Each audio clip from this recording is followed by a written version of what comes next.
So hi everyone, ADU 540, welcome again. This is week 13. I can't even believe it. We only have a couple of more weeks left.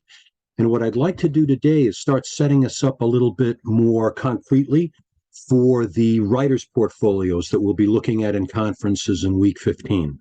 So what I've done is I've extracted your artifacts in your different writing genres, and I've created a document that I'm sending you via email for all those different artifacts to have you take a look at those. And what I'm going to ask you to do is take a look at one of them, choose one of them, and apply the writer's craft. So this week, chapter 3 in Tompkins talks about the writer's craft and really how to develop writing, shape writing, make sure of certain considerations that are going to make your writing stronger. So we're going to review those and talk a little bit about those in a moment.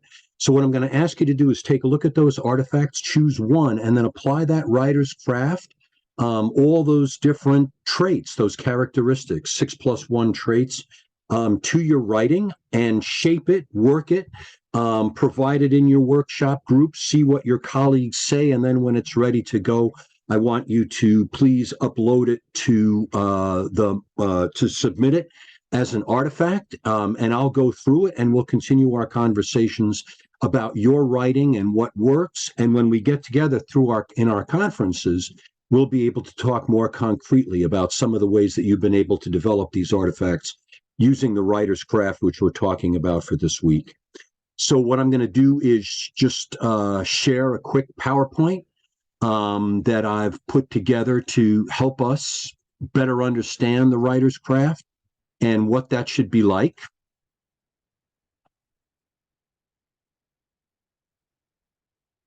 So just to start off, Tompkins, chapter 3, great chapter, really kind of invigorates and can be invigorating in some ways because we're looking at writing again.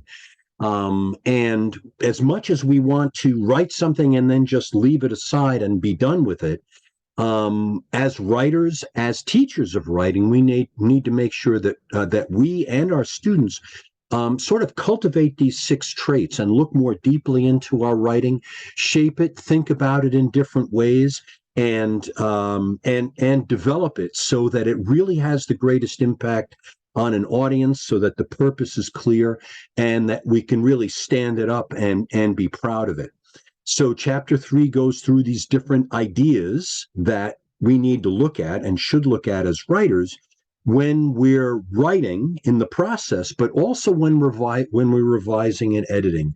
And that's a real focus for this for us for this week. So first of all, ideas, really thinking about the quality of the ideas, how meaningful they are. And I think that there needs to be, and we've talked about this a little bit in the class, there needs to be some sort of personal connection. When we talk about organization, when we talk about all these different characteristics, they can be influenced by the fact of our own passion and our own involvement. So really focusing on the topic and kind of keeping to that concretely as we're writing, as well as knowing our genre and sticking to the different characteristics of different genres as well as we're writing and developing that topic fully.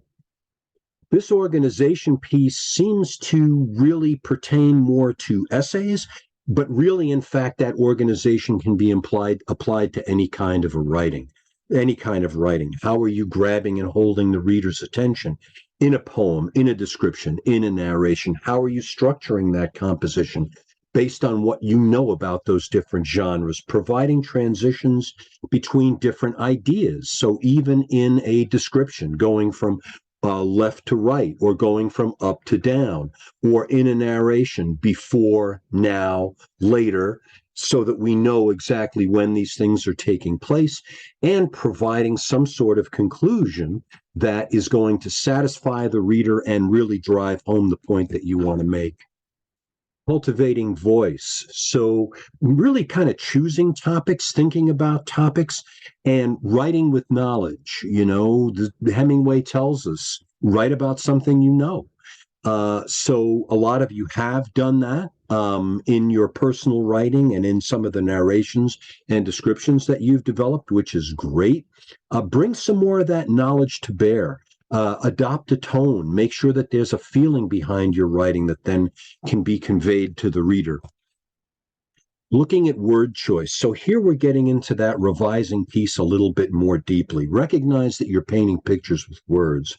So you want to be vivid. You want to create and use adjectives and adverbs that are accurate, that are precise, nouns that are exact, verbs that are powerful, and play with words. This is a really hard thing to do for us as adults.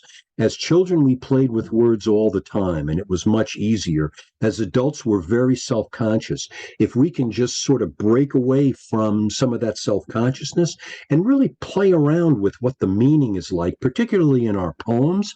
I saw some of you had, really sort of a kind of direct way of developing those poems. Play around with some of those ideas and some of those words a little bit more and see what you get as you revise. If you want to choose one of those to develop as an artifact and post as an artifact. Sentence fluency. Think about the rhythm of the sentences. Think about whether or not they really make their points well. Very different sentence patterns. At the beginning of the semester, we talked about positives. Johnny went to the store. He had $1. Johnny, who had $1, went to the store. Johnny, having $1, went to the store.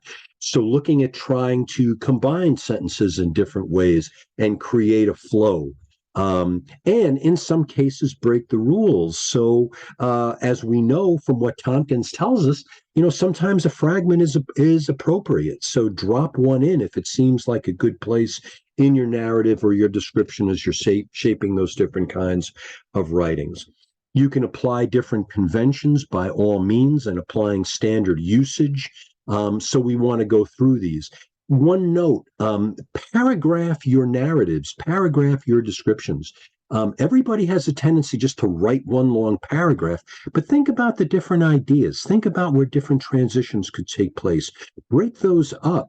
Readers need breaks in between ideas. They need to sit back, if only for a second, before they go to the next idea. So think about reparagraphing some of the things that you've written in order to create that kind of flow and allow the reader to pause. And finally, in your presentations, maybe you want to use illustrations. Some of you included the menus, for example, that you wrote about in your narratives. That's fine, but think about how you want to present them and add different text features as a result.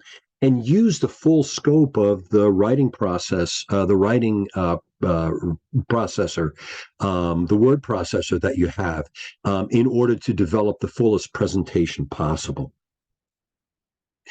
So that kind of runs us down for this week, and be thinking about some of those things. I hope some of these suggestions and some of these ideas might be helpful down the road.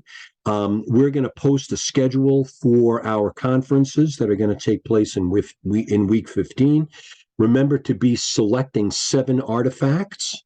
So they could be artifacts that you've worked on for the class. They could be artifacts that you've worked on apart from class. Next week, we're going to create those writing portfolios, develop those folders, so I can get in and take a look a little bit before we conference, and then be able to talk with you about some of the things that you've entered. Certainly think about some of the artifacts that you've created for this course and include those in the writing portfolio as well. And we'll have an opportunity to talk about them in week 15. So I think that's it. I hope I've covered everything. If you have any questions, please let me know. Keep writing, keep thinking. You're doing a great job. As I was going through the artifacts, I was really touched and really heartened by a lot of the work that you're doing. Some of your writing is absolutely beautiful. So I very much appreciate your efforts in the class. Take care, and I will see you soon at some point, I'm thinking.